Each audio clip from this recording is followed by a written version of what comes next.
నమస్తే, welcome to reporters time. నేను మీ రాజశేఖర్. ప్రాంతం ఏదైనా, అంశం ఏదైనా, ఇష్యూ ఏదైనా, పార్టీ ఏదైనా దానిపై సమగ్ర సమాచారం అందించడానికి మా ప్రతినిధులు అందరూ సిద్ధంగా ఉన్నారు. ముందుగా మనం భద్రాద్రి కొత్తగూడెం వెళ్దాం. అక్కడ మా ప్రతినిధి శ్రీనివాసరావు మనకు అందుబాటులో ఉన్నారు. ప్రధానంగా చూసుకుంటే భద్రాద్రి కొత్తగూడెం జిల్లాలో పగటిపూట ఉష్ణోగ్రతలు భారీగా పెరిగినటువంటి పరిస్థితి కనిపిస్తూ ఉంది. పరిశ్రమలకు నిలమైనటువంటి భద్రాద్రి జిల్లాలో ఉష్ణోగ్రతలు పెరగడం ఒక ఆందోళన కలిగిస్తున్నటువంటి అంశంగా చెప్పుకోవచ్చు. జిల్లాలో సింగరేణి ఉపరితల భూగర్భ గనులు పగటి ఉష్ణోగ్రతలు ప్రథమ స్థానంలో భద్రాద్రి కొత్తగూడెం వెళ్ళడం అక్కడ ఉన్నటువంటి స్థానికులు తీవ్రంగా ఇబ్బంది పడుతున్నటువంటి పరిస్థితి కనిపిస్తుంది. సో దీనికి సంబంధించి పగటి ఉష్ణోగ్రత పెరగడానికి ప్రధాన కారణాలంటే వాతావరణ శాఖ చెప్పినటువంటి పరిస్థితులు దీనికి సంబంధించి అప్డేట్స్ అందిస్తారు. ఎస్ శ్రీనివాసరావు, చెప్పండి. ఈ సంవత్సరం ఉష్ణోగ్రతలు అత్యధికంగా ఉండేటువంటి అవకాశం ఉన్నటువంటి నేపథ్యంలో ఈ భద్రాద్రి కొత్తగూడెం జిల్లా వాతావరణంలో ఈ యొక్క ఉష్ణోగ్రతలకు రాష్ట్రంలోనే ప్రథమం అని చెప్పుకోవచ్చు. ఇక్కడ భద్రాద్రి కొత్తగూడెం జిల్లాలో సింగరేణి భూగర్భ గనులు కావచ్చు, అలాగే ఉపరితల గనులు కావచ్చు, పరిశ్రమలు ఇలాగే భద్రాద్రి పవర్ ప్లాంట్ మణుగూరు కావచ్చు, అలాగే పాల్వంచలో ఉన్నటువంటి కొత్తగూడెం థర్మల్ పవర్ స్టేషన్ కావచ్చు, ఇలాగా బీపీఎల్, అలాగే హెవీ వాటర్ ప్లాంట్, ఇలాంటి పరిశ్రమలకు రాష్ట్రంలోనే నిలయమైనటువంటి ఈ యొక్క భద్రాద్రి కొత్తగూడెం జిల్లాలో ఈ సంవత్సరం గత కొద్ది రోజుల నుంచి పగటిపూట ఉష్ణోగ్రతలు అత్యధికంగా నమోదవుతున్నటువంటి యొక్క సమయం ఉన్నది. ఇప్పుడు పగలేమో ఉష్ణోగ్రతలతోటి తబ్బిబ్బవుతున్నారు ప్రజలు, అలాగే రాత్రి సమయాల్లో చలితోటి ఉన్నటువంటి వాతావరణం చోటు చేసుకుంది. ఈ యొక్క భిన్నమైనటువంటి వాతావరణంతో ఇక్కడ అంటే రోగాలు కూడా వచ్చేటువంటి అవకాశం ఉన్నటువంటి నేపథ్యంలో విష జ్వరాలు కావచ్చు, అలాగే ఈ వాతావరణం యొక్క మార్పుల వల్ల వచ్చేటువంటి పలు రకాల జబ్బులు వస్తున్నటువంటి నేపథ్యం కూడా ఉంది. అలాగే ఇక్కడ పరిశ్రమలకు నుంచి వచ్చేటువంటి వేడి దానికి తోడు ఇప్పుడు ఉష్ణోగ్రతలు పగటిపూట ఎండాకాలం ఉష్ణోగ్రతలు తోడై ఈ యొక్క వాతావరణం భద్రాద్రి కొత్తగూడెం జిల్లాలో అత్యధికంగా ఉష్ణోగ్రతలు నమోదవుతున్నటువంటి నేపథ్యం ఉంది. అలాగే గోదావరి పరివాహక ప్రాంతంలో ఈ యొక్క ఇసుక మేటల వల్ల ఈ ఎండకి హీట్ వచ్చేసి ఆ యొక్క ఉష్ణోగ్రతలను మరింత పెంచేందుకు అవకాశం ఇస్తున్నటువంటి నేపథ్యం ఉంది. ఈ యొక్క ఏజెన్సీలో ఉన్నటువంటి అడవులు ఎక్కువగా ఉన్నప్పటికీ కూడా ఇక్కడ పరిశ్రమలు కావచ్చు, అలాగే గోదావరి పరివాహక ప్రాంతం కావచ్చు, ఈ యొక్క వీటి వల్ల అత్యధికంగా ఉష్ణోగ్రతలు నమోదవుతున్నటువంటి అవకాశం ఉందని చెప్పేసి కూడా ఇక్కడ జిల్లాలో ఉన్నటువంటి ప్రజలు తెలియజేస్తున్నటువంటి నేపథ్యం ఉంది. రాజశేఖర్, శ్రీనివాసరావు, ప్రధానంగా అంటే వాతావరణ మార్పులకు సంబంధించి ప్రధానంగా కాలుష్య కోరల్లో చిక్కున్నటువంటి పరిస్థితి మనం గతంలో కూడా మొన్న రిపోర్టర్స్ టైంలో కూడా ప్రస్తావించుకున్నటువంటి పరిస్థితి కనిపిస్తుంది. అంటే వాయు కాలుష్యం కానీ జల కాలుష్యం కానీ ప్రధానంగా ఉన్నటువంటి ప్రాంతంగా ఉన్నటువంటి నేపథ్యంలో వాతావరణంలో వచ్చిన మార్పుల కారణంగానే ఉష్ణోగ్రతలు పెరుగుతున్నటువంటి పరిస్థితి ఉంది. సో అక్కడ ఉన్నటువంటి వాతావరణ శాఖ హెచ్చరిక ఎలాంటి జారీ చేస్తున్నటువంటి పరిస్థితి కనిపిస్తూ ఉంది. ఎప్పటి వరకు ఈ ఉష్ణోగ్రతలు కొనసాగే అవకాశం కనిపిస్తూ ఉంది అని చెప్తుందా? అంటే ఇప్పుడు చూసుకున్నట్టయితే మనకి దాదాపుగా పగటిపూట ఉష్ణోగ్రత 35 డిగ్రీలు దాటి కూడా ఇక్కడ ఉష్ణోగ్రతలు నమోదవుతున్నటువంటి నేపథ్యం ఉంది. ఇక్కడ వాతావరణ శాఖ తెలియజేస్తున్నటువంటి అంటే ఈ ప్రస్తుతం అయితే అంత భయపడాల్సిన పని లేదు. ఇంకా ముందు మాత్రం చాలా వేసవి ఉష్ణోగ్రతలు అత్యధికంగా ఉండేటువంటి అవకాశం ఉన్నటువంటి నేపథ్యంలో ప్రజలు ఈ యొక్క దానికి సంబంధించినటువంటి ఈ యొక్క సూచనలు తీసుకొని వాటి పాటించాలని చెప్పేసి కూడా తెలియజేస్తున్నటువంటి నేపథ్యం ఉంది. ప్రజలు కూడా వేసవిలో ఈ మధ్యాహ్న సమయంలో అత్యధికంగా ఉష్ణోగ్రత రైట్ శ్రీనివాసరావు, ప్రధానంగా అంటే ఎన్ని డిగ్రీల ఉష్ణోగ్రత నమోదవుతున్నటువంటి పరిస్థితి కనిపిస్తుంది? అంటే ఇప్పుడే ఎలా ఉంటే రానున్నటువంటి వేసవి కాలం మేలో చాలా ఎక్కువగా తీవ్రంగా ఉండే అవకాశం కనిపిస్తుంది. సో వాతావరణ శాఖ అంచనాల ప్రకారం అప్పటికి ఎన్ని ఉష్ణోగ్రతలు నమోదయ్యే అవకాశం గరిష్టంగా కనిపిస్తున్నటువంటి సమాచారం ఉందా మన దగ్గర?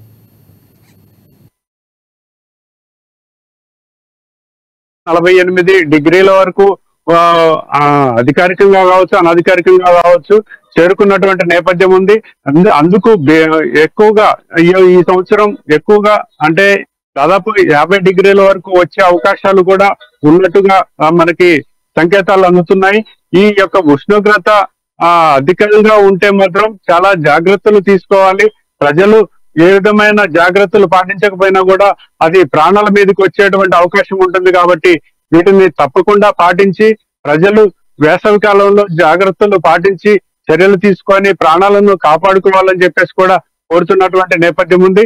వాతావరణ శాఖ ఇంకా సంకేతాలు ఇప్పటికీ కూడా తీసుకోవాల్సిన గతంలో ఇచ్చినటువంటి సంకేతాలను బేరీ చేసుకుంటే తప్పకుండా ఈ యొక్క వేసవి కాలంలో ఈ యొక్క ఉష్ణోగ్రతకు సంబంధించి ఈ నిబంధనలు పాటించకపోతే ప్రాణాల మీదకి వచ్చేటువంటి అవకాశం ఉందని కూడా గతంలో తెలియజేసినటువంటి నేపథ్యం ఉంది. అలాగే మీ యొక్క పరిశ్రమల నుంచి వస్తున్నటువంటి ఈ యొక్క ఏదైతే పొల్యూషన్ ఉందో ఆ పొల్యూషన్ కి తోడు ఈ ఉష్ణోగ్రతలు తోడై ఈ యొక్క వాతావరణం ఉష్ణోగ్రతలు పెరుగుతున్నటువంటి నేపథ్యం ఉంది.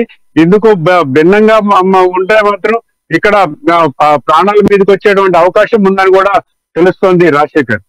Right. Thanks for updates Srinivasarao. Next మనం కడప వెళ్దాం. కడపలో మా ప్రతినిధి యూసఫ్ మనకు అందుబాటులో ఉన్నారు. ప్రధానంగా కడప యోగవేమన యూనివర్సిటీలో ఫుడ్ పాయిజన్ జరిగినటువంటి సంఘటన తీవ్ర కలకలం రేపుతున్నటువంటి పరిస్థితి. 9వ బ్లాక్లోని హాస్టల్లో ఫుడ్ పాయిజన్ జరిగింది. సో విద్యార్థులు తీవ్ర అస్వస్థతకు గురైనటువంటి పరిస్థితి. ఇందులో 3 పరిస్థితి విషమంగా ఉన్నట్లు తెలుస్తుంది. వారిని కడప సన్ రైజ్ ఆసుపత్రిలో చికిత్స అందించేందుకు తరలించారు. మిగతా వారందరూ కూడా రిమ్స్ ఆసుపత్రికి తరలించినటువంటి పరిస్థితి కనిపిస్తుంది. సో ఈ నేపథ్యంలోనే విద్యార్థుల తల్లిదండ్రులకి సమాచారం ఇవ్వనటువంటి పరిస్థితి ఉందని మనకు వార్తలు వస్తున్నాయి. సో దీనికి సంబంధించి పూర్తి అప్డేట్స్ అందిస్తారు. యూసఫ్ చెప్పండి, ఇంతవరకు తల్లిదండ్రులకు సమాచారం ఇచ్చినటువంటి పరిస్థితి ఉందా? ఇంతవరకు సమాచారం ఇవ్వనటువంటి పరిస్థితి ఏమైనా ఉందా? Thank you Rajasekhar. కడప జిల్లాలో 2004 నుండి కూడా యోగి యూనివర్సిటీ అందుబాటులో ఉంది. ఇక్కడ దాదాపు వందలకు సంఖ్యలో కూడా విద్యార్థులు విద్యాభ్యాసం చేస్తా ఉన్నారు. వివిధ కోర్సులకు సంబంధించి పీజీ విద్యార్థులతో పాటు మిగతా విద్యార్థులు కూడా ఇక్కడ హాస్టల్లో కొనసాగుతున్నటువంటి పరిస్థితి. ఈ హాస్టల్లో ఉన్నటువంటి మెస్ వ్యవహారం అయితే తీవ్రంగా పలు విమర్శలు చేస్తా ఉన్నారు. మెస్ లో సంబంధించినటువంటి నిర్వాహకులు ఎవరైతే ఉన్నారో వారు పూర్తి స్థాయిలో నిర్లక్ష్యం వహిస్తా ఉన్నారు. వంటలు చేసేటప్పుడు కూడా ఎటువంటి మంచి వసతులు పాటించకుండానే వంటలు ఏర్పాటు చేస్తా ఉన్నారు. ఇందువల్లనే ఫుడ్ పాయిజన్ పలు దఫాలుగా వస్తా ఉందని చెప్పేసి విద్యార్థులు ఆరోపణలు గుర్తిస్తున్నటువంటి నేపథ్యం. నిన్నటి రోజునైతే 9th బ్లాక్ లో దాదాపు 30 మందికి పైగా విద్యార్థులు వంకాయకి సంబంధించినటువంటి కర్రీని ఏదైతే వారికి సర్వ్ చేశారో ఆ కర్రీ తిన్నటువంటి నేపథ్యంలో వారు పూర్తిగా కూడా విరోచనాలకు గురయ్యారు. హుటాహుటిన వారందరినీ కూడా ఈ యొక్క కళాశాల యాజమాన్యం గోప్యంగా ఉంచి వారందరినీ కూడా రిమ్స్ హాస్పిటల్ కు తరలించారు. అక్కడ వారికి చికిత్స అందిస్తూ ఉన్నటువంటి నేపథ్యం. మరో 3 విద్యార్థులు పూర్తి స్థాయిలో అనారోగ్యానికి గురి కావడంతో వారిని ప్రైవేట్ హాస్పిటల్ సన్ రైజ్ కు తరలించారు. పూర్తి స్థాయిలో చూసినట్లయితే వీసీ ఇక్కడ చేస్తున్నటువంటి వ్యవహారంలో పూర్తిగా నిర్లక్ష్యం ధోరణి పూర్తిగా బట్టబయలు అవుతుందని చెప్పేసి విద్యార్థి సంఘ నాయకులు ఆరోపిస్తా ఉన్నారు. ఎప్పుడు కూడా వీసీ తరచూ కూడా వెళ్లి వాడిని ఏ విధంగా విద్యార్థులకు భోజనశాలలో ఏర్పాటు చేస్తా ఉన్నారు, వంట గది ఎలా ఉంది అని చెప్పి పర్యవేక్షణ నిర్వహించాల్సింది ఉంది. అయితే పూర్తి స్థాయిలో ఇక్కడ ఉన్నటువంటి వీసీ వాటిపై అవగాహన లేకపోవడంతో ఆమె అక్కడికి తరచూ వెళ్లి పర్యవేక్షణ చేయకపోవడంతోనే ఇటువంటి పొరపాట్లు జరుగుతా ఉన్నాయి. తరచూ మేము చాలా సార్లు కూడా వీసీకి కంప్లైంట్లు ఇచ్చాము. అయినప్పటికీ కూడా వారు పట్టించుకోవడం లేదు. కనీసం నిన్న అంత పెద్ద సంఘటన జరిగితే బాధితుల కుటుంబ సభ్యులకు కూడా ఈ వ్యవహారాన్ని తెలియజేయలేదు.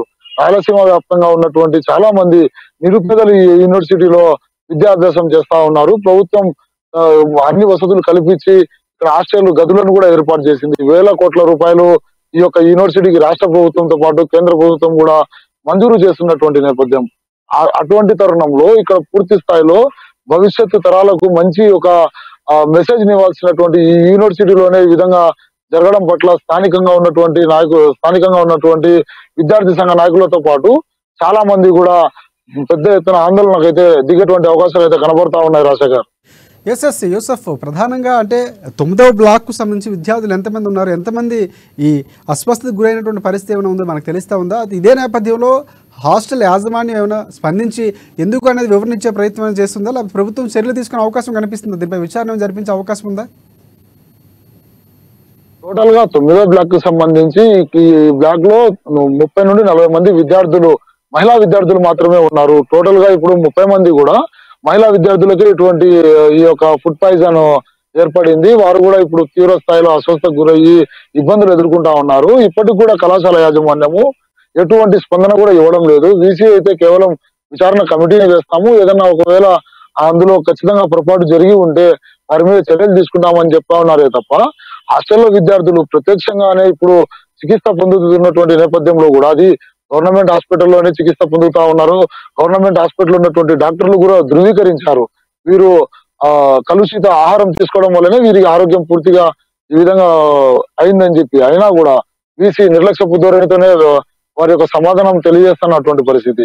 ప్రభుత్వం దీనిపై చర్యలు తీసుకోవాలని చెప్పేసి స్థానిక నాయకులతో పాటు విద్యార్థి సంఘ నాయకులు కూడా ఆరోపణలు గుర్తున్నారు. లేని పక్షంలో విద్యార్థులు చేపట్టబోయే ప్రతి ఒక్క కార్యక్రమానికి కూడా ప్రభుత్వమే బాధ్యత వహించాలి. ప్రాణాలతో చెలగాటం ఆడేటువంటి వార్డును ఎందుకు సస్పెండ్ చేయడం లేదనేటువంటి ఓ ప్రశ్నను ఏబీవీపీ అయితే ఉత్పన్నం చేస్తా ఉంది. ఈ వార్డును నిర్లక్ష్య ధోరణితోనే ఇదంతా జరుగుతా ఉంది. విద్యార్థుల ప్రాణాలతో చెలగాటం ఆడడం ఎంతవరకు సబబు అన్నటువంటి ఒక ప్రశ్న కూడా ఉత్పన్నం అవుతా ఉంది రాజా గారు. ఎస్ యూసఫ్, మీరు అన్నట్లు విద్యార్థుల భవిష్యత్తు కోసం ప్రభుత్వం ఎంతో వెచ్చించి అక్కడ వైద్య సదుపాయాలకు సంబంధించి కానీ పూర్తి స్థాయిలో కూడా వారికి అందిస్తున్నటువంటి పరిస్థితి, మంచి ఆహారం అందించాలని హాస్టల్స్ నెలకొల్పినటువంటి పరిస్థితి. పేద విద్యార్థులు ప్రధానంగా అక్కడ చదువుకుంటారు, మధ్యతరగతి విద్యార్థులు. సో ఈ నేపథ్యంలో జరిగిన ఘటనకు సంబంధించి విద్యార్థి సంఘాలు ఏమైనా అక్కడ ఆందోళన చేసినటువంటి పరిస్థితులు ఏమైనా కనిపిస్తున్నాయా? సో విద్యార్థుల తల్లిదండ్రులు ఎంతవరకు స్పందించినటువంటి పరిస్థితి ఏమైనా ఉందా? ఇప్పటి వరకు కూడా తల్లిదండ్రులకు పూర్తి స్థాయిలో సమాచారం అయితే అందలేదు. ఇప్పుడు ఒక్కొక్కరిగా ఇప్పుడైతే ప్రస్తుతం రిమ్స్ హాస్పిటల్ కి అయితే విద్యార్థి తల్లిదండ్రులు కూడా చేరుకుంటా ఉన్నటువంటి నేపథ్యం. విద్యార్థి సంఘ నాయకులు అయితే ఒకటే హెచ్చరిస్తా ఉన్నారు, ఈ రోజు రేపటిలోగా విచారణ జరిపి బాధ్యులపైన చర్యలు తీసుకుంటే సస్పెండ్ వేటు వేస్తే తప్ప మరో ప్రత్యామ్నాయం లేదు. లేని పక్షంలో పూర్తి స్థాయిలో మేము ఆందోళనకు దిగుతాం, కావాలంటే ఈసీ ఆ యొక్క ఛాంబర్ ను కూడా ముట్టడిస్తామని చెప్పి హెచ్చరిస్తా ఉన్నారు. దీనిపై ప్రభుత్వంతో పాటు స్థానికంగా ఉన్నటువంటి మంత్రులు కూడా స్పందించాల్సినటువంటి అవసరం ఉంది. ఇటువంటి ఘటనలు పునరావృతం అయితే ఇప్పటికే దాదాపు 30 నుంచి 20-25 సంవత్సరాల తర్వాతనే ప్రతి విద్యార్థి కూడా యూనివర్సిటీకి వస్తారు. అటువంటి విద్యార్థులకు రాబోయే తరానికి పనికొస్తారు, తమకు కావాలని చెప్పేసి కుటుంబ సభ్యులు ఎంతో ఆశగా వారి భవిష్యత్తు ఇటువంటి యూనివర్సిటీల్లో చేర్పించినప్పుడు యోగి వేమన రాయలసీమ వ్యాప్తంగా కూడా యోగి వేమన పేరును చెడగొట్టేటువంటి చెడు నడకలో యూనివర్సిటీ వెళ్తే మాత్రం దీనిపై పూర్తి స్థాయి ఉద్యమాన్ని ఉపక్రమిస్తామని చెప్పేసి విద్యార్థి సంఘ నాయకులు అయితే ఆరోపిస్తా ఉన్నారు. దీన్ని వీసీ కూడా స్పందించకపోతే రానున్న రోజుల్లో అయితే పూర్తి స్థాయిలో పెద్ద ఒక ఉద్యమాన్ని అయితే కడప జిల్లాలో చూడొచ్చు అని చెప్పి మనం భావించవచ్చు రాజా గారు. Right, thanks for updates. Yes Yusuf, next మనం హైదరాబాద్ మా ప్రతినిధి రాంబాబు దగ్గరికి వెళ్దాం. ఎస్, ప్రధానంగా చూసుకుంటే అక్కడ మరో 2 గ్యారెంటీలకు కాంగ్రెస్ సర్కారు ముందడుగు వేస్తున్నటువంటి పరిస్థితి కనిపిస్తుంది. గతంలో కూడా ప్రకటించింది పూర్తి స్థాయిలో ఏవైతే మహాలక్ష్మి పథకంలో భాగంగా గృహలక్ష్మి గ్యాస్ సిలిండర్ సంబంధించినటువంటి అమలు ఏర్పాటుకు విధి విధానాలపై కేబినెట్ సబ్ కమిటీతో సీఎం సమీక్ష నిర్వహించినటువంటి పరిస్థితి కనిపిస్తుంది. ఈ నెల 27 లేదా 29 2 గ్యారెంటీలు అమలు చేసేందుకు కూడా కాంగ్రెస్ ప్రభుత్వం సిద్ధంగా ఉన్నట్టు, దానికి సంబంధించి కార్యాచరణ కూడా రూపొందించినట్లు మనకు తెలుస్తుంది. సో దీనికి సంబంధించి పూర్తి అప్డేట్స్ అందిస్తారు. రాంబాబు చెప్పండి.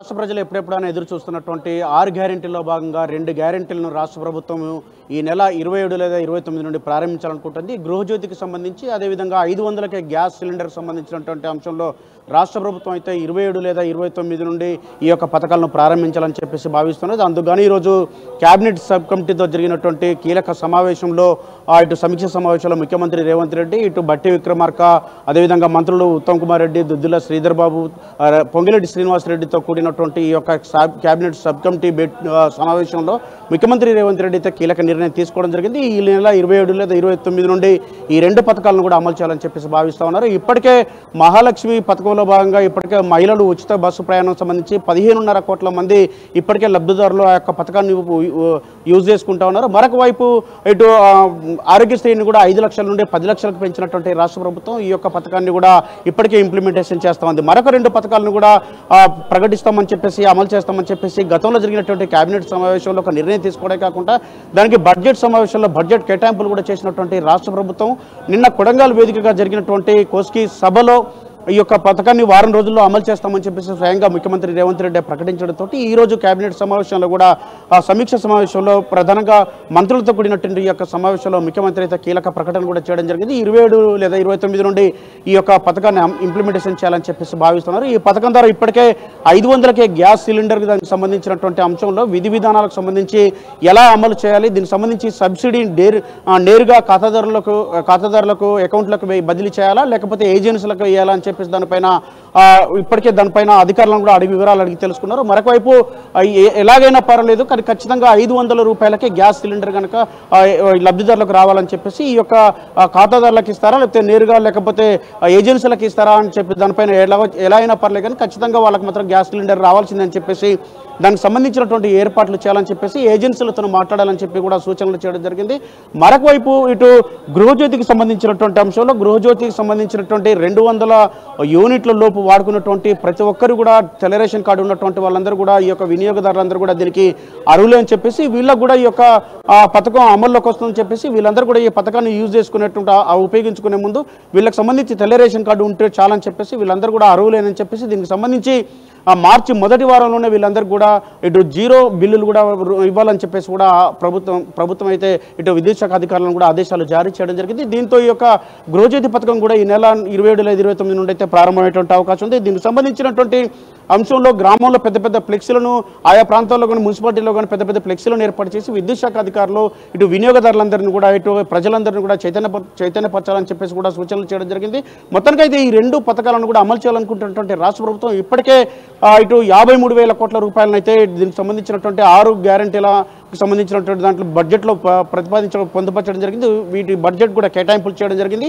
ఈ కేటాయింపుల తర్వాత ఈ యొక్క 2 గ్యారెంటీలను కూడా అమలు చేస్తున్నటువంటి రాష్ట్ర ప్రభుత్వం అయితే ప్రజలు ఎప్పటి నుండో ఎదురు చూస్తున్నటువంటి ఈ పథకాల అమలుతోటి ఇప్పటికే 2 గ్యారెంటీలు ఇచ్చినటువంటి రాష్ట్ర ప్రభుత్వం ఈ 2 గ్యారెంటీలతో మొత్తం 4 గ్యారెంటీలను అయితే అమలు చేయబోతున్నది.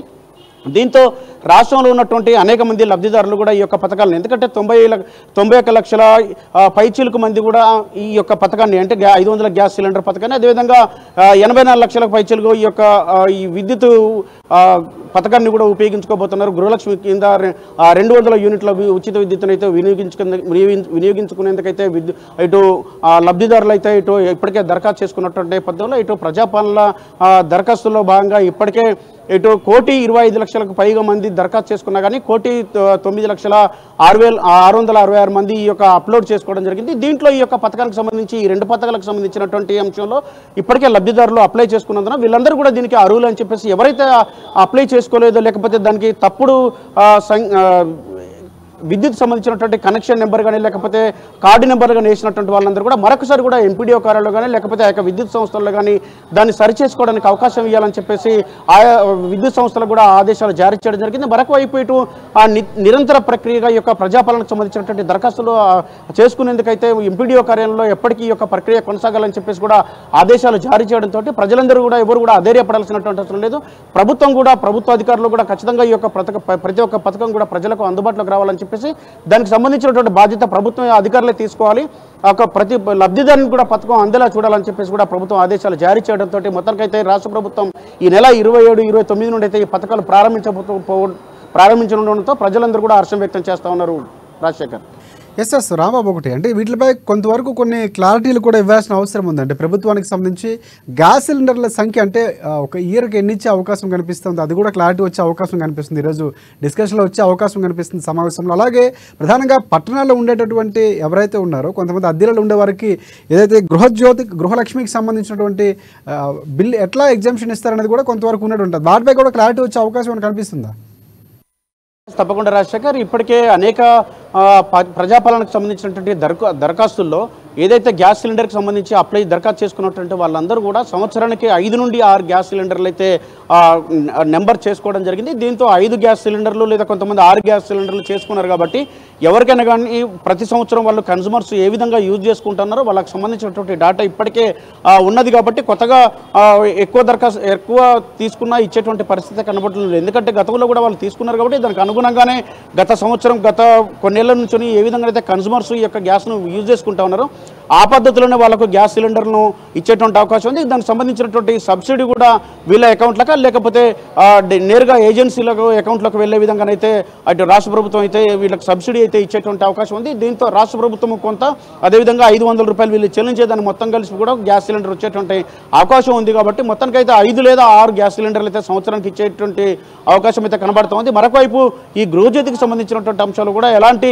భయాందోళన అవసరం లేదని చెప్పేసి ఎవరైతే తెల్ల రేషన్ కార్డు ఉన్నదో తెల్ల రేషన్ కార్డు ఉన్నటువంటి ప్రతి ఒక్కరు కూడా దీనికి అర్హులు అని చెప్పేసి అదేవిధంగా 200 యూనిట్ల ఉచిత విద్యుత్తును వరకు యూజ్ చేసుకున్నటువంటి వాళ్ళందరూ కూడా దీనికి అర్హులే అని చెప్పినటువంటి నేపథ్యంలోనే ఈ యొక్క 200 యూనిట్ల వరకు ఎవరైతే యూజ్ చేసుకుంటున్నారో వాళ్ళందరికీ కూడా ఈ యొక్క పథకం అయితే అందుబాటులోకి వస్తుంది కాబట్టి ఎలాంటి ఆందోళన చెందాల్సినటువంటి అవసరం లేదని రాష్ట్ర ప్రభుత్వం అయితే స్పష్టం చేయడం జరిగింది. ముఖ్యమంత్రి స్వయంగా ప్రకటించడంతో ఈ యొక్క పథకాలకు అమలుకు ఎలాంటి ఇబ్బంది లేదని చెప్పేసి దీనికే ఎలాంటైనా ఇబ్బందులు ఉన్నా కానీ ఆటంకాలు ఉన్నా దీనికి సంబంధించినటువంటి అంశంలో ప్రభుత్వానికి సంబంధించినటువంటి ప్రభుత్వ శాఖలకు సంబంధించినటువంటి అధికారులు దీనిపై వెంటనే చర్యలు తీసుకోవాలని చెప్పేసి వెంటనే దానికి సంబంధించినటువంటి అంశాలను క్లియరెన్స్ ఇచ్చే విధంగా ప్రతి సమస్యను క్లారిఫై చేయాలని చెప్పేసి కూడా ఆదేశాలు జారీ చేయడం జరిగింది. రాజశేఖర్.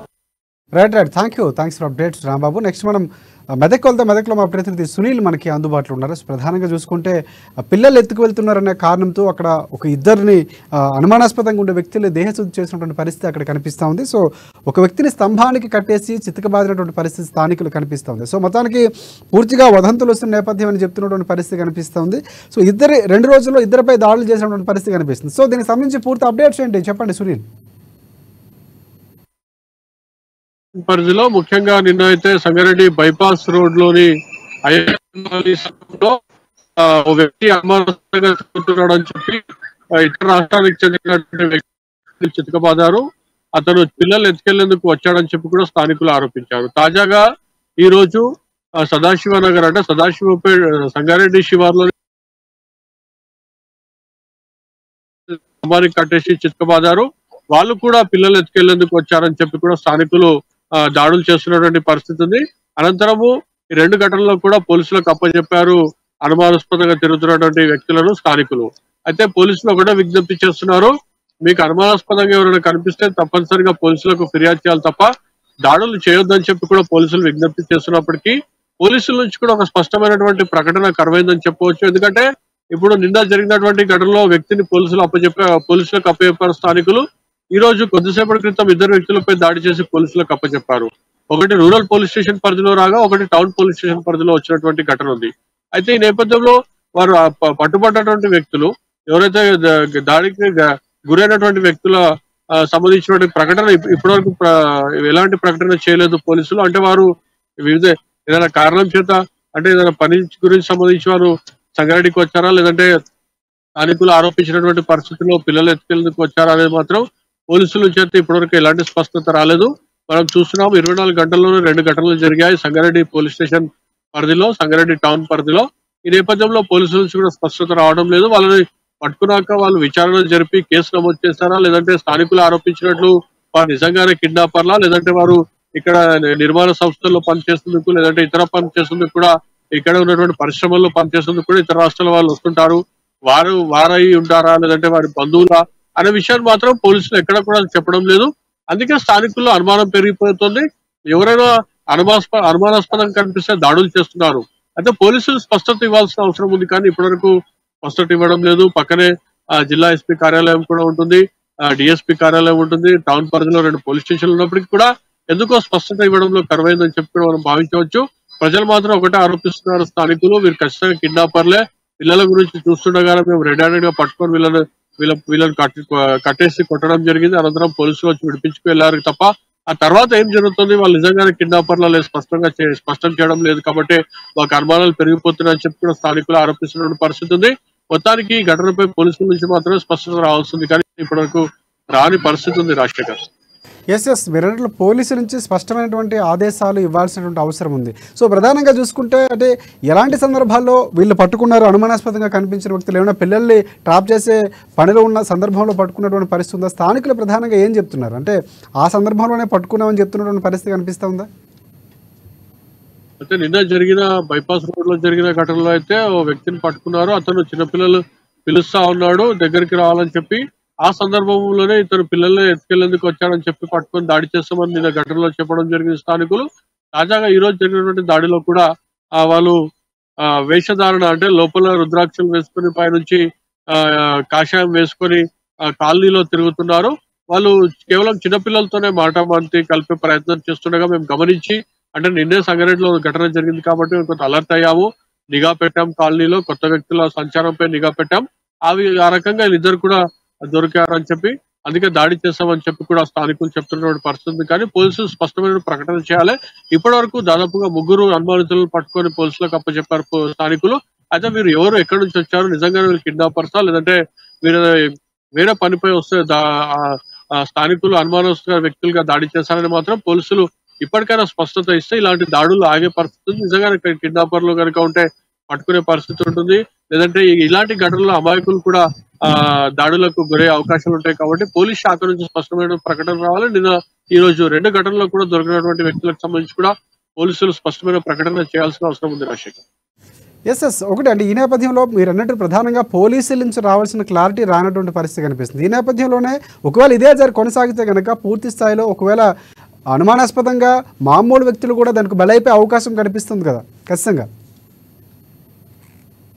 మనం గతంలో చూస్తాము ఇలాంటి వదంతులే పక్క రాష్ట్రాల్లో కొంతమంది బాబాలపై అదే సాధులపై జరిగిన దాడిలో వాళ్ళు నిర్దోషులుగా ప్రూవ్ అయినప్పటికీ కూడా వాళ్ళు ప్రాణాలు కోల్పోయినటువంటి పరిస్థితి ఉంది. అలాంటి ఘటనలు జరగొద్దంటే పోలీసులు స్పష్టమైనటువంటి ప్రకటన చేయాలి. ఇప్పటివరకు పట్టుబడ్డటువంటి అనుమానితులకు సంబంధించి క్లారిటీ ఇవ్వాలి. వాళ్ళు నిజంగానే కిడ్నాపర్స్ లేదంటే వాళ్ళపై కేసు నమోదు చేస్తారా లేదంటే వాళ్ళు సామాన్య వ్యక్తులు అనేది కూడా స్పష్టత ఇవ్వాలి. అదేవిధంగా ప్రజలకు కూడా స్పష్టమైన విజ్ఞప్తి చేయాలి. కాలనీలో కూడా పోలీసులు అవగాహన సదస్సులు లేదంటే అవగాహన కల్పించే ప్రయత్నం కూడా పోలీసులు చేయాలని చెప్పి కూడా స్థానికులు కోరుతున్నటువంటి పరిస్థితి ఉంది రాజశేఖర్.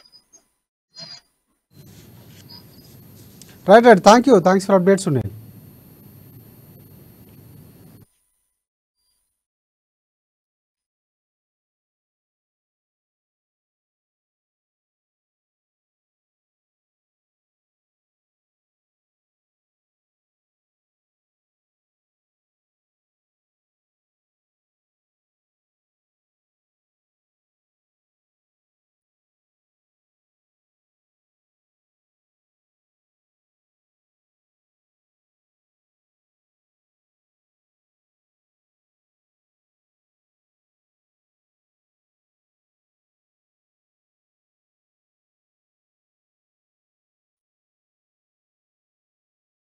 రైట్ మనం ఇప్పుడు నల్గొండ వెళ్దాం. నల్గొండలో మా ప్రతినిధి దశరథ మనకి అందుబాటులో ఉన్నారు. సో ప్రధానంగా ఉమ్మడి నల్గొండ జిల్లాలో కొనసాగుతున్నటువంటి విజయ సంకల్ప యాత్ర భువనగిరి నకరేకల్ మునుగోడులో విజయ సంకల్ప యాత్ర కొనసాగుతున్నటువంటి పరిస్థితి కనిపిస్తుంది. ఇక ప్రధానంగా యాత్రలో మాజీ ఎంపీ బూరి నరసయ్య గౌడ్ అలాగే ఎమ్మెల్యే కాటిపల్లి పాల్గొన్నటువంటి పరిస్థితి కనిపిస్తుంది. డబుల్ డిజిట్ స్థానాలు గెలుచుకోవడమే లక్ష్యంగా యాత్ర ప్రధానంగా కొనసాగిస్తున్నటువంటి పరిస్థితి కనిపిస్తుంది. ఇక బీజేపీకి ఓటు వేయాలని కూడా ప్రజలకు ఎందుకు వేయాలన్నటువంటి వివరం కూడా ఇచ్చేటటువంటి పరిస్థితి కనిపిస్తుంది. సో దీనికి సంబంధించి పూర్తి అప్డేట్స్ ఏం చేస్తారు దశరథ్ చెప్పండి. Good evening sir. ఏదైతే బీజేపీ ఆధ్వర్యంలో చేపట్టిన విజయ సంకల్ప యాత్ర సందర్భంగా ఉమ్మడి నల్గొండ జిల్లాలోని భువనగిరి మునుగోడు నగర్కల్ నియోజకవర్గాల్లో కొనసాగుతుంది. ఈ సందర్భంగా నాయకులు కార్యకర్తలు పెద్ద ఎత్తున తరలి వచ్చి యాత్రకు స్వాగతం పలుకుతున్నారు. అనంతరం ఆయా నియోజకవర్గాల్లో చేపట్టిన సమావేశాల్లో కామారెడ్డి ఎమ్మెల్యే వెంకటరమణారెడ్డి మాజీ ఎంపీ బూర నరసయ్య గౌడ్ మాట్లాడుతూ ఏదైతే ఈ ఎంపీ స్థానాల్లో అయితే కైవసం చేసుకునేది ఉందో మరి ఈ ఎంపీ స్థానాలను కైవసం చేసుకునే ఉద్దేశంతోనే ఈ సభను ఈ యాత్రను ఏర్పాటు చేయడం జరిగిందని వివరించడం జరిగింది. ముఖ్యంగా ఏదైతే మరి ప్రధానమంత్రి చొరవతోనే దేశం అభివృద్ధి చెందుతున్న ఉద్దేశంతో ప్రజలు నమ్మకంగా ఉన్నారని చెప్తున్నారు. ఏదేమైనప్పటికీ నల్లగొండ జిల్లాలో చేపడుతున్న ఈ యాత్రకైతే ప్రజలు పెద్ద ఎత్తున విజయవంతం చేస్తున్నారు చెప్తున్నారు. ముఖ్యంగా మరి ఏదైతే కాంగ్రెస్ ప్రభుత్వం ఇచ్చిన హామీలను నెరవేర్చడంలో పూర్తిగా విఫలమైందని ప్రజలు వాటిని నమ్మే పరిస్థితులు లేదని రాబోయే ఎన్నికల్లో ప్రజలు మోడీని గెలిపించేందుకు సిద్ధంగా ఉన్నారని తెలుస్తున్నారు. ఏదేమైనప్పటికీ మరి మోడీని 3వ ప్రధానమంత్రిని చేసే ధ్యేయంగా ప్రజలు సిద్ధంగా ఉన్నారని వారు పేర్కొంటున్నారు. సో దశరథ్ ప్రధానంగా అంటే ఏ అంశాలపై ప్రధానంగా బీజేపీ యాత్ర కొనసాగుతున్నటువంటి పరిస్థితి కనిపిస్తుంది, ప్రజల నుంచి స్పందన ఎలా ఉంది? ముఖ్యంగా గత టిఆర్ఎస్ ప్రభుత్వంలో ఇచ్చిన హామీలను ఏ ఒక్కటి అమలు చేయలేదని దీంతో ప్రజలు పెద్ద ఎత్తున ఆగ్రహం వ్యక్తం చేస్తున్నారు. అదేవిధంగా కాంగ్రెస్ ప్రభుత్వం కూడా ఈ వచ్చిన సందర్భంలో ఏదైతే 6 గ్యారెంటీలు ఉన్నాయో వాటిలో కేవలం 2 మాత్రమే అమలు చేసిందని చెప్తున్నారు. అదేవిధంగా మిగిలిన హామీలను కూడా అమలు చేయడంలో పూర్తిగా నిర్లక్ష్యంగా వ్యవహరిస్తున్నారని చెప్తున్నారు. రైట్ దశరథ్ ఇంకోటి ప్రధానంగా అంటే ఇక్కడ బీఆర్ఎస్ సంబంధించి బీజేపీ పొత్తు అనేటటువంటి ఒక వ్యవహారం నడుస్తున్నటువంటి పరిస్థితి కనిపిస్తుంది. కొంతవరకు బీజేపీ కార్యకర్తలకు కూడా క్లారిటీ రావాల్సిన అవసరం ఉంది. సో ఇక్కడ ఏదైతే విజయ సంకల్ప యాత్రకు సంబంధించి క్లారిటీ ఇస్తున్నటువంటి పరిస్థితి కనిపిస్తా ఉందా? ఏదైతే బీజేపీ బీఆర్ఎస్ పొత్తు అనేది ఉన్నదో అదైతే ఇంతవరకు అయితే ఎలాంటి అవకాశం అయితే లేవు. బీజేపీ ఒంటరిగానే పోటీ చేస్తుందని చెప్తున్నారు. కేవలం ఊహాగానాలే మాత్రమే బీజేపీ ఇటు బీఆర్ఎస్ పొత్తుందని చెప్తున్నారు. దీంట్లో వాస్తవం లేదని స్పష్టంగా వెల్లడిస్తున్నారు. Right thanks for updates Dasharath. Next మనం మంచిర్యాల వెళ్దాం. మంచిర్యాలలో మా ప్రతినిధి నరేష్ మనకి అందుబాటులో ఉన్నారు. ప్రధానంగా చూసుకుంటే మంచిర్యాల జిల్లా బెల్లంపల్లిలో ఇబ్బందికరంగా డంపింగ్ యార్డు మారినటువంటి పరిస్థితి కనిపిస్తోంది. సో డంపింగ్ యార్డును తరలించాలని పట్టణ వాసులు స్థానికులు ప్రధానంగా కోరుతున్నటువంటి పరిస్థితి కనిపిస్తోంది. గతంలో పాలిటెక్నిక్ కళాశాల సమీపంలో చెత్తను డంప్ చేసినటువంటి మున్సిపల్ సిబ్బంది కాలనీవాసుల ఆందోళనలతో పోచమ్మగుడి సమీపంకు తరలించినటువంటి పరిస్థితి ఉంది. సో ఇప్పుడు అక్కడ కూడా డంపింగ్ యార్డ్ నుంచి దుర్వాసన వస్తూ ఉండడంతో ఇబ్బందులు పడుతున్నారు స్థానికులు. ప్రధానంగా వృద్ధులు చిన్నారులు అనారోగ్యం పాలవుతున్నట్టు కూడా స్థానికులు చెప్తున్నటువంటి పరిస్థితి కనిపిస్తుంది. సో ఎన్నిసార్లు వినతి పత్రాలు ఇచ్చినా అధికారులు పట్టించుకోవడం లేదని ప్రధానంగా వారు ఆరోపిస్తున్నారు. సో దీనికి సంబంధించి పూర్తి అప్డేట్స్ ఏంటి చెప్పండి నరేష్.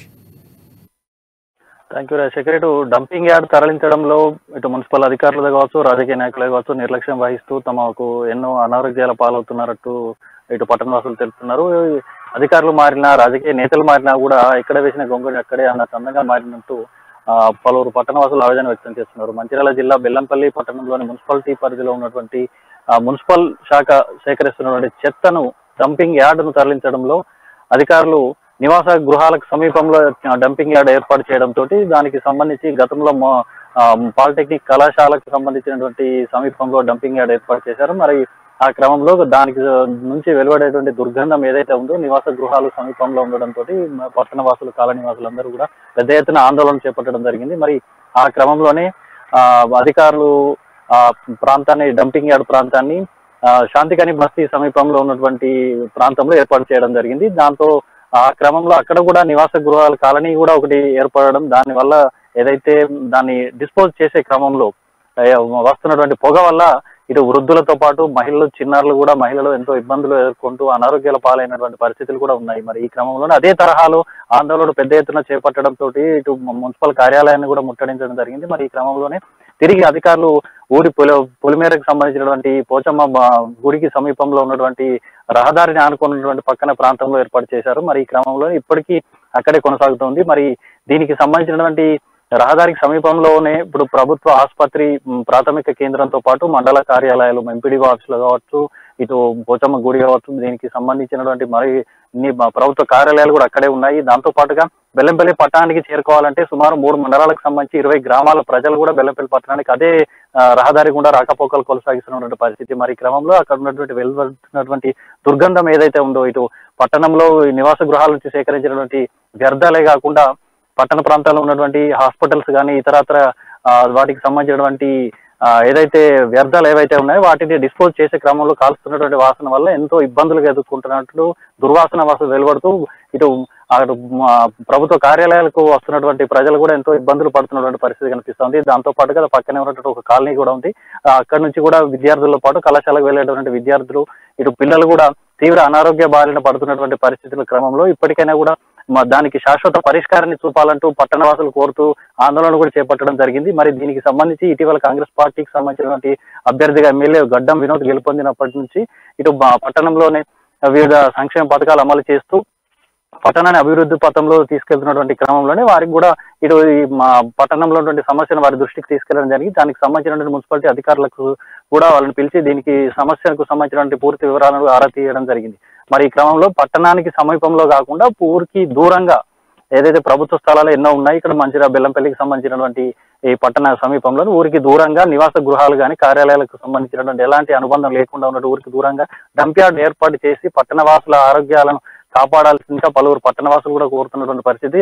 ఎన్నిసార్లు విన్నవించినా కూడా అధికారులు నిర్లక్ష్యం వహిస్తున్నారంటూ ఇటు రాజకీయ నాయకులు మారుతున్నారు, అధికారులు మారుతున్నారు, కానీ తమ సమస్య పరిష్కారం చూపడంలో మాత్రం ఇటు నిర్లక్ష్యం వహిస్తున్నారంటూ శాశ్వత పరిష్కారానికి మాత్రం ఎవరు శ్రీకారం చుట్టకుండా ఇంత ఇబ్బందులు పడుతున్నటువంటి గత బీఆర్ఎస్ ప్రభుత్వంలో కూడా ఎన్నో ఇబ్బందులు పడ్డామంటే కనీసం ఇప్పటికైనా కాంగ్రెస్ ప్రభుత్వంలో కూడా వచ్చినటువంటి క్రమంలో తమ సమస్యకు పరిష్కారం చూపుతారన్నటువంటి పట్టణవాసులు ఆశాభావం వ్యక్తం చేస్తున్నటువంటి పరిస్థితి కనిపిస్తా ఉంది రాజశేఖర్. రైట్ నరేష్, ప్రధానంగా అదే డంపింగ్కు సంబంధించి తడి చెత్త, పొడి చెత్త వేరువేరుగా డిస్పోజ్ చేయాల్సిన అవసరం ఉంది. అలాగే రీసైక్లింగ్ కొన్ని సంబంధించినటువంటి కూడా. సో అలాంటి ప్రక్రియ ఏమైనా కొనసాగుతున్నటువంటి పరిస్థితి కనిపిస్తుంది. మీరు అన్నట్లు జనావాసాలకు దూరంగా, జనాలకు ఇబ్బందికరంగా లేనటువంటి ప్రదేశాలు డంపింగ్ యార్డ్ ఖచ్చితంగా ఉండాల్సినటువంటి నిబంధన ఉంది. సో ఇక్కడ మున్సిపల్ అధికారులు ప్రధానంగా ఇన్నిసార్లు వినతి పత్రాలు ఇచ్చినా కూడా ఎలాంటి సమాధానం స్థానికులకు చెప్తున్నటువంటి పరిస్థితి ఏమైనా మనకి స్థానికులకు సమాచారం ఉందా? అయితే స్థానికులు చెప్తున్నటువంటి అయితే విన్నవించుతూ ఎన్నో వినతి పత్రాలు ఇస్తున్నారు. ఇటు ప్రజాప్రతినిధులు కూడా చెప్తున్నటువంటి పరిస్థితి ఉన్నా కూడా దానికి శాశ్వతమైనటువంటి పరిష్కారం చూపడంలో నిర్లక్ష్యం వ్యవహరిస్తున్నారు. అయితే తడి చెత్త పొడి చెత్తను వేరువేరుగా డిస్పోజ్ చేయాల్సినటువంటి క్రమంలోనే మొత్తం తీసుకొచ్చి ఒకే ప్రాంతంలో పడవేస్తుండడం, దాన్ని కాల్చే క్రమంలో వెలువడుతున్న పొగ వల్ల ఎంతో ఇబ్బందులు ఎదుర్కొన్న పరిస్థితి. దాంతో పాటుగా పక్కనే శ్మశాన వాటిక కూడా ఉంది. శ్మశాన వాటికను నిండిపోయేలా చెత్తను డంప్ చేస్తూ దానికి సంబంధించినటువంటి పూర్తి శ్రద్ధను తీసుకోకపోవడం, దానికి నిబంధనల ప్రకారం పాటించకపోవడం. అయితే ప్రభుత్వ స్థలాలు కూడా ఎన్నో ఉన్నాయి ఇక్కడ. దీనికి సంబంధించి మెల్లపల్లి పట్టణానికి కొంత దూరంలో సుమారు ఒక 2 కిలోమీటర్ల దూరంలో ఉన్నటువంటి ప్రభుత్వ స్థలాలు ఏర్పాటు చేస్తే జనావాసాలకు కానీ కార్యాలయాలకు సంబంధించి మండల స్థాయి కార్యాలయాలకు సంబంధించి కానీ ఎలాంటి ఇబ్బందులు తలెత్తకుండా దాని సమస్యను పరిష్కారం చూపొచ్చు. కానీ అది దానికి సంబంధించినటువంటి నియమ నిబంధనలు పాటించడంతో పాటు అమలు చేయడంలో కూడా అధికారులు నిర్లక్ష్యం వహిస్తున్నారు. అధికారులతో కూడా ఇక్కడ దీనికి సంబంధించిన ప్రజాప్రతినిధుల దృష్టికి తీసుకెళ్తేనే దీనికి శాశ్వత పరిష్కారం ఏర్పాటు చేయవచ్చు. కానీ అధికారుల నిర్లక్ష్యం అనేది ఎక్కువగా ఇక్కడ కనిపిస్తున్నటువంటి పరిస్థితి కనిపిస్తోంది. అధికారుల నిర్లక్ష్యంతోనే తమ ఎన్నోసార్లు ఇప్పటికీ 2-3 సార్లు డంప్ యార్డ్ స్థలాన్ని మార్చడం జరిగింది. అంటే ఆందోళన చేస్తే తప్ప అధికారులు ఇటు పట్టించుకున్నటువంటి పాపాన పోలేదు. ట్యాక్సులకు సంబంధించిన ఇతరత్ర వసూలు చేయడంలో ఉన్నటువంటి శ్రద్ధ, ప్రజల ప్రాణాలను దృష్టిలో ఉంచుకుని ప్రజల ప్రాణాలను కాపాడడంలో శ్రద్ధ వహించడం లేదంటూ పలువురు పట్టణ వాసులు ఇటు హెచ్చరిస్తున్నటువంటి పరిస్థితి. దాంతో పాటు ఇప్పటికీ కూడా తమ సమస్యను శాశ్వత పరిష్కారం చూపకపోతే మాత్రం తిరుగుబాటు తప్పదు అంటూ హెచ్చరికలు జారీ చేసినటువంటి పరిస్థితి కూడా మనకు ఇక్కడ ప్రస్తుతం చెప్పుకోవచ్చు. Rajasekhar. Right. Thanks for updates Naresh. Next మనం కరీంనగర్ వెళ్దాం. అక్కడ మా ప్రతినిధి శ్రీకాంత్ మనకు అందుబాటులో ఉన్నారు. ప్రధానంగా ఘనంగా సమ్మక్క సారలమ్మ వనదేవతల యొక్క జాతర జరుగుతున్నటువంటి పరిస్థితి కనిపిస్తుంది. సో కరీంనగర్ రేకుర్తిలో వైభవంగా అమ్మవార్ల జాతర ఉంది. సో అమ్మవార్లను మొక్కులు చెల్లించుకున్నటువంటి పరిస్థితి భారీ సంఖ్యలో వస్తున్నారు. దీనికి సంబంధించి ఏర్పాట్లు కూడా పూర్తి స్థాయిలో అధికారులు చేసినటువంటి పరిస్థితి కనిపిస్తుంది. సో అక్కడ పూర్తి ఏర్పాట్లు ఏంటి, దానికి సంబంధించి పూర్తి అప్డేట్స్ అందిస్తారు. చెప్పండి శ్రీకాంత్. మేడారం సమ్మక్క సారలమ్మ జాతర రాష్ట్ర వ్యాప్తంగా కూడా, తెలంగాణ రాష్ట్ర వ్యాప్తంగా కూడా పెద్ద ఎత్తున కొనసాగుతుంది. సమ్మక్క అంటే మొదటి రోజు పడిగిద్ద రాజు వచ్చిన తర్వాత, గద్దెలపైకి వచ్చిన తర్వాత సమ్మక్క కొలువు తీరుతుంది. అనంతరం సారలమ్మ కూడా రెండో రోజు గద్దెలపై కొలువు తీరుతుంది. మూడో రోజు సమ్మక్క సారలమ్మ ఏదైతే వనప్రవేశం కూడా జరుగుతుంది. ప్రస్తుతం మనం కరీంనగర్లోని రేకుర్తి సమ్మక్క సారలమ్మ గద్దెల వద్ద ఉన్నాము. భక్తులు పెద్ద ఎత్తున కూడా ఈ అమ్మవార్లను దర్శించుకుంటూ కూడా తమ మొక్కులు తీర్చుకుంటున్న పరిస్థితి అయితే ఇక్కడ కనిపిస్తుంది. విజువల్స్లో చూడొచ్చు. మనతో పాటు కొందరు భక్తులు ఉన్నారు, వారితో మాట్లాడే ప్రయత్నం చేద్దాం. అమ్మ చెప్పండి, మీరు ఎక్కడి నుంచి వచ్చారు? మీరు ఇక్కడ ఎన్ని సంవత్సరాల నుంచి వస్తున్నారు? ఇక్కడ మీరు ఎలాంటి మొక్కులు అంటే సమ్మక్క సారలమ్మలను కొలిస్తే తమ కష్టాలన్నీ మాయమైపోతుంటాయని కూడా చెప్తుంటారు. మీకు ఎలాంటి అనుభవం ఎదురైంది? నేను 8 సంవత్సరాల నుంచి వస్తున్నాను. 2016 నుంచి మేము ఇక్కడే సరస్వతి నగర్లో ఉంటున్నాము. అమ్మవారికి మొక్కుకుంటే కోరిన కోరికలన్నీ నెరవేరుతాయి కాబట్టి మేము ఎప్పటి నుంచో మొక్కుకుంటున్నాం. మీరు కేవలం ఇక్కడ కాకుండా గతంలో మేడారం కూడా వెళ్తాం, అంటే జాతర టైంలో కాకుండా మామూలు టైంలో మేడారం వెళ్తాం. మీరు చెప్పండి, అంటే ఏదైతే రేకుర్తిలో సమ్మక్క సారలమ్మ మొక్కులు అంటే మొక్కిన తర్వాత తమ మొక్కులు తీరుతాయంటారు, మీరు ఎన్ని సంవత్సరాల నుంచి వస్తున్నారు? నేను రావడం ఇప్పుడే, కానీ మా అక్క చెప్పింది ఇక్కడికి రావడం వల్ల కోరికలు కోరుకోవడం వల్ల కంపల్సరీ నెరవేరుతాయి, వచ్చిన వాళ్ళందరికీ మంచి జరుగుతుంది అనేసరికి నేను మా సిస్టర్తో వచ్చాను. మీరు అంటే గతంలో మీరు ఇక్కడికి రేకుర్తికి రాలేదు, బట్ విన్నాము ఇక్కడ రేకుర్తిలో బాగుంటుంది సమ్మక్క సారక్క, మొక్కుకుంటే ఏ కోరికలైనా నెరవేరితే మంచి ఫలితం ఉంటుంది. మంచిగా నువ్వు చెప్పమ్మా, మీ మమ్మీ వాళ్ళు ఇక్కడికి తీసుకొచ్చారు కదా, నువ్వు ఎప్పటి నుంచి ఇక్కడికి వస్తున్నావు? ఇక్కడ వచ్చి అంటే ఏదైతే అమ్మవార్లను కొలుస్తున్నావు కదా, ఏమని మొక్కుతున్నావు? నీకు ఎట్లా అనిపిస్తుంది? నాకు చాలా హ్యాపీగా ఉంది. మొత్తానికి రేకుర్తి సమ్మక్క సారలమ్మ దర్శనం చేసుకొని తాము మొక్కు చెల్లించుకున్నాము. ఇక్కడ వచ్చి అమ్మవార్లను కోరిన ప్రతి right. Thanks for updates Srikanth. Next మనం ఖమ్మం వెళ్దాం. ఖమ్మంలో మా ప్రతినిధి ఉపేంద్ర మనకు అందుబాటులో ఉన్నారు. ప్రధానంగా ఖమ్మం జిల్లాలోని కేంద్రంలో వక్ఫ్ బోర్డుల భూములకు సంబంధించి కబ్జాలకు యత్నం జరుగుతున్నటువంటి పరిస్థితి. 36 గుంటల వక్ఫ్ బోర్డు భూముల్లో అక్రమ నిర్మాణాలు వెలిసినటువంటి పరిస్థితి కనిపిస్తూ ఉంది. సో వక్ఫ్ భూముల పరిరక్షణలో ప్రభుత్వ అధికారులు నిర్లక్ష్యం వహిస్తున్నారని, అలాగే అక్రమదారులకు వత్తాసు పలుకుతున్నటువంటి అధికారులు ఉందని కూడా ఆరోపణలు ప్రధానంగా వినిపిస్తున్నటువంటి పరిస్థితి. 50 గజాల్లోపు లీజు రాయించుకుని 70 గజాలకు పైగా ఆక్రమణ స్థలానికి అనుమతులు ఇస్తున్నటువంటి పరిస్థితి కనిపిస్తుంది. సో మరో ప్రాంతంలో 1000 గజాల స్థలం కూడా కబ్జా అయినటువంటి పరిస్థితి కనిపిస్తుంది. సో దీనికి సంబంధించి పూర్తి అప్డేట్స్ ఏంటి ఉపేంద్ర చెప్పండి. ఈ స్థాయిలో కబ్జాలు జరుగుతున్నటువంటి పరిస్థితి కనిపిస్తుంది, అక్కడ ఉన్నటువంటి పరిస్థితులు ఏంటి, పూర్తి అప్డేట్స్ ఏంటి? రాజశేఖర్ ఖమ్మం జిల్లా కేంద్రం నడిబొడ్డున కాలువడ్డు ప్రాంతంలో మిట్టే సాహిద్ వక్ఫ్ బోర్డ్ భూములకు సంబంధించి ఆ దర్గా భూములు పూర్తిగా అక్రమ దారుల చేతుల్లో ఉన్నట్లుగా స్పష్టంగా మనకు తెలుస్తా ఉంది.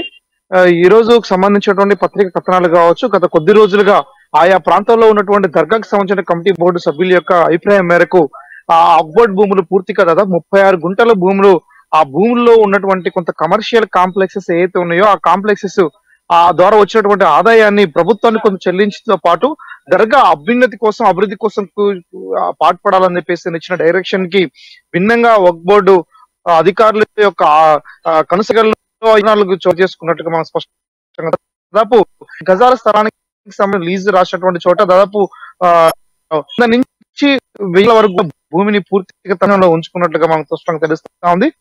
వచ్చినటువంటి అది ఉన్నటువంటి కొంత ఎక్కువ మంది కుటుంబానికి చెందినటువంటి సభ్యులు ఉండడం ఫలితంగా కొంత ఆ వక్ఫ్ బోర్డ్ భూముల్లో జరుగుతున్నటువంటి అక్రమాలు, మంచి చెడులు అన్ని కూడా పూర్తిగా అధికమైనటువంటి దాంట్లో ప్రదర్శిస్తూ పూర్తిగా తన అనుకూలమైనటువంటి గురించి ముట్ట చెప్తున్నట్టుగా మనకు తెలుస్తా ఉంది. దీనిపై పూర్తి వివరాలు అడిగేందుకోసం వక్ఫ్ బోర్డు ఇన్స్పెక్టర్ గా ఉన్నటువంటి నేతను అడిగినటువంటి నేపథ్యంలో ఖమ్మంలో లేము అని చెప్పేసి అని చెప్తూ గత 20 రోజులుగా ఒకే రకమైన అభిప్రాయం చెప్తూ భిన్నమైనటువంటి అభిప్రాయాలు వ్యక్తం చేస్తున్నటువంటి నేపథ్యం కూడా కనబడుతా ఉంది. అంటే వక్ఫ్ బోర్డు భూముల్లో జరుగుతున్నటువంటి అవినీతి అక్రమాలని కాపాడాల్సినటువంటి ఎవరైతే వక్ఫ్ బోర్డు ఇన్స్పెక్టర్స్ అధికారులు ఎవరైతే ఉన్నారో పూర్తిగా అక్కడ ఉన్నటువంటి నిర్వాహకులతోటి మొత్తం కూడా టైప్ అయి కోట్ల రూపాయల భూమిని, ప్రజా భూమిని దుర్వినియోగం చేస్తున్నట్టుగా ఆ దర్గా అభివృద్ధికి పాటుపడుకోకుండా, దర్గాకు రావాల్సినటువంటి ఆదాయాన్ని రాకోకుండా అడ్డుపడుతున్నట్టుగా మనం స్పష్టంగా తెలుస్తుంది.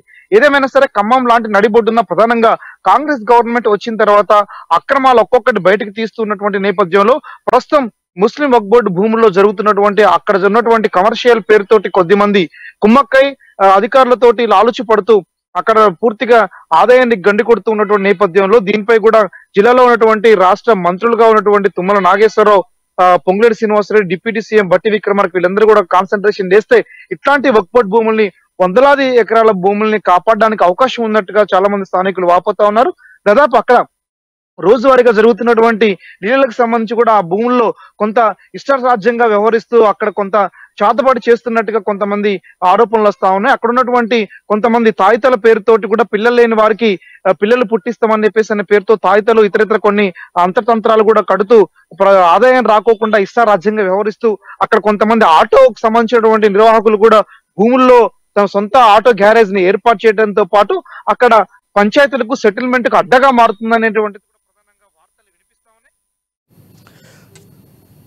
Right. Thanks for updates Upendra. Next మనం వరంగల్ వెళ్దాం. వరంగల్ మా ప్రతినిధి స్వామి మనకి అందుబాటులో ఉన్నారు. ప్రధానంగా చూసుకుంటే కేంద్ర మంత్రి బీజేపీ చీఫ్ కిషన్ రెడ్డి అక్కడ పర్యటించినటువంటి పరిస్థితి కనిపిస్తుంది.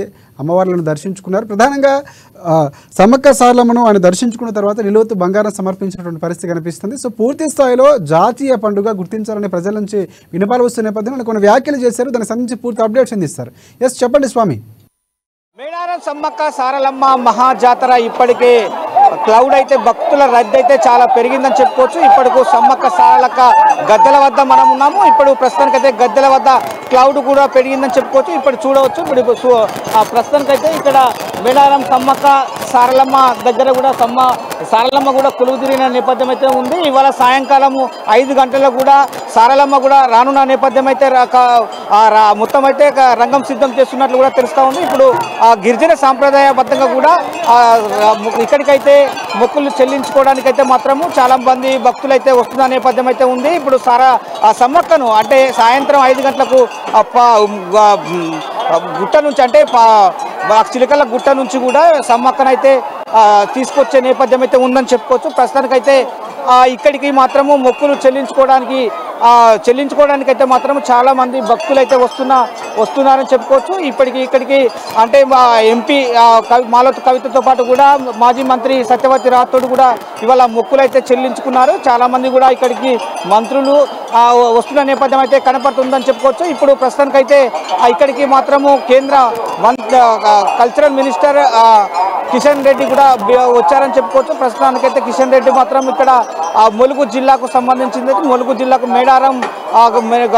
మేడారం అభివృద్ధికి మాత్రము కేంద్ర ప్రభుత్వం సహకరిస్తుందని చెప్తున్నారు. ఇప్పటికే దీని పట్ల కూడా నరేంద్ర మోడీ కూడా భారత ప్రధాని దీంట్లో ట్విట్టర్లో మేడారానికి అయితే ట్విట్ చేసిన పరిస్థితి అయితే కనబడుతుందని చెప్పుకోవచ్చు. ఇప్పటికీ ములుగు జిల్లాకు సంబంధించింది సెంట్రల్ అంటే గిరిజన అంటే విద్యార్థుల కోసం ఇక్కడ సెంట్రల్ యూనివర్సిటీని మాత్రము ఎస్టీకి సంబంధించిన యూనివర్సిటీని అయితే ఏర్పాటు చేస్తున్నారని చెప్తున్నారు. ఇప్పటికీ గిరిజన అంటే కూడా 3,305 కోట్ల రూపాయలు కూడా ఇక్కడ ఏర్పాటు చేసిన నేపథ్యం అయితే ఉందని చెప్పుకోవచ్చు. ప్రస్తుతానికైతే ఇక్కడ మాత్రము ఇక్కడ ఎస్టీ అంటే రాష్ట్రంలో రాష్ట్ర ప్రభుత్వం కేంద్ర ప్రభుత్వం కలిసి కూడా ఉమ్మడిగా ఇక్కడ ఎస్టీ సెంట్రల్ యూనివర్సిటీ మాత్రము ఏర్పాటు చేసి కూడా ఈ సంవత్సరం అంటే 2024-2025 పూర్తి అంటే విద్యార్థులకైతే అడ్మిషన్లు అయితే సెంట్రల్ యూనివర్సిటీలో కూడా హైదరాబాద్ గచ్చిబౌలిలో ఉండే విధంగా అలాంటి యూనివర్సిటీని కూడా ఇక్కడ ట్రైబల్ వెల్ఫేర్ విద్యార్థుల కొరకు అయితే ఇక్కడ నిర్మాణం అయితే చేపట్టుకున్న నేపథ్యం అయితే ఉందని చెప్తున్నారు. ప్రస్తుతానికైతే ఎస్టీ సెంట్రల్ యూనివర్సిటీలో కూడా ఎస్టీ గిరిజన విద్యార్థులకే 75% వాళ్ళకి రిజర్వేషన్ ఉంటుందని చెప్తున్నారు. ఇప్పటికీ ఇతర కులాలకైతే 25 రిజర్వేషన్ ఉంటుందని చెప్తున్న పరిస్థితి కనబడుతుంది. ఇప్పుడు కిషన్ రెడ్డి రాకతో కూడా ఇక్కడ స్థానిక మంత్రి మాత్రము అంటే ఎమ్మెల్యే మంత్రి సీతక్క కూడా వాళ్ళతో రావడం జరిగింది. ప్రస్తుతానికైతే ఇక్కడ అన్ని కూడా ఇక్కడ కిషన్ రెడ్డి నిలువెత్తు బంగారం మొక్కులను కూడా చెల్లించుకొని కూడా ఇక్కడ మీడియా సమావేశం అయితే కిషన్ రెడ్డి మాట్లాడారని చెప్పుకోవచ్చు. ప్రస్తుతానికైతే చాలా మంది కూడా భక్తుల రద్దీ అయితే పెరిగిందని చెప్పుకోవచ్చు. ఇక్కడ మాత్రము ఇంకా 2 రోజుల పాటు కూడా అంటే 2 రోజుల పాటు అయితే ఎప్పుడు అంటే 24వ తారీఖు వరకు కూడా సమ్మక్క సరళమ్మ మేడారం కుంభమేళ కూడా మహాజాతర కూడా జరుగుతున్న నేపథ్యం అయితే ఉందని చెప్పుకోవచ్చు. ఇప్పటికే కిషన్ రెడ్డి మాత్రము జాతీయ ఫెస్టివల్గా త్వరలో గుర్తిస్తామని కూడా చెప్తున్నారు. ఇప్పటికే దాని పట్ల కూడా మోడీ భారత ప్రధాని అయితే ఆలోచిస్తున్నట్లు కూడా తెలుస్తూ ఉందని చెప్తున్న పరిస్థితి కనబడుతుంది. దీనికి ఇప్పటికే 3.14 అంటే 3,14 లక్షలు మాత్రము ఇప్పటికే ఈ మేడారం మహాజాతరకు అయితే నిధులు కేటాయించినట్లు కూడా ఆయన చెప్తున్న పరిస్థితి కనపడుతుందని చెప్పుకోవచ్చు. ఇది మొత్తానికైతే కిషన్ రెడ్డి రాకతో కూడా ఇప్పటికీ జనసంద్రం అయితే పెరిగిందని చెప్తున్న పరిస్థితి అయితే ఉంది. ఇప్పటికీ సమ్మక్క సారలమ్మ మహాజాతరలో కూడా వచ్చిన భక్తులందరికీ సురక్షితంగా సుభిక్షంగా ఉండాలని చెప్పి కూడా central minister right thanks for update Swamy. ఇది ఇవాళ రిపోర్టర్స్ టైం. రేపటి రిపోర్టర్స్ టైంలో మళ్ళీ కలుసుకుందాం. అంతవరకు చూస్తూనే ఉండండి అమ్మా న్యూస్, నిజం కోసం జనం కోసం.